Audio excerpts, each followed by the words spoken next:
if justice or taking care of the people was any kind of a concern for this administration, they would settle. A federal judge denies the Environmental Protection Agency again. The EPA was seeking to have Flint water crisis case against them dismissed. It's a case that would hold the agency liable for negligent services provided to Flint, with the judge citing the Good Samaritan doctrine. This is the third time this request has been dismissed. As with any legal proceeding involving the federal government, the EPA has the right to appeal. So we aren't looking at a settlement just yet.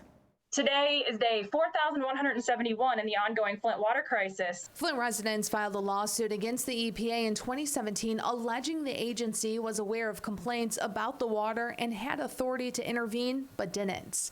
Water activist and Flint resident Melissa Mays continues to be frustrated. They're acting like this is money out of their pockets, which actually it's ours. All this money going to court and back is costing taxpayer dollars when that money could go to actually a help. The Flint water crisis started in April of 2014, when, to save money, city officials started pulling water from the Flint River without treating it to reduce corrosion control. The water caused lead to be released from old pipes into homes across the city. How many times can we be told we're not worth it? How many times can we be told that, hey, you know, we may or may not have poisoned you, we may have ignored your cries for help? The court opinion from federal judge Linda Parker says the EPA failed to effectively utilize its authority under the Safe Drinking Water Act to intervene and protect Flint residents, even though they knew about severe risks of the water.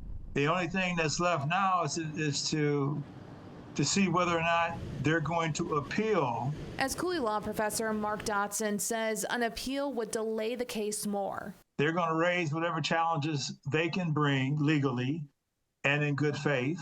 And they've really got to exhaust that before they're willing to even consider settling by paying money. The state, city, and other entities have settled in the Flint water cases for millions, although no one in the city has been given money yet. Although there may have been some misrepresentation actions by the EPA, this claim is essentially based on their negligence. What happens now? Well, that depends on what the EPA decides to do. I reached out to them and they told me that they don't comment on current or pending litigation.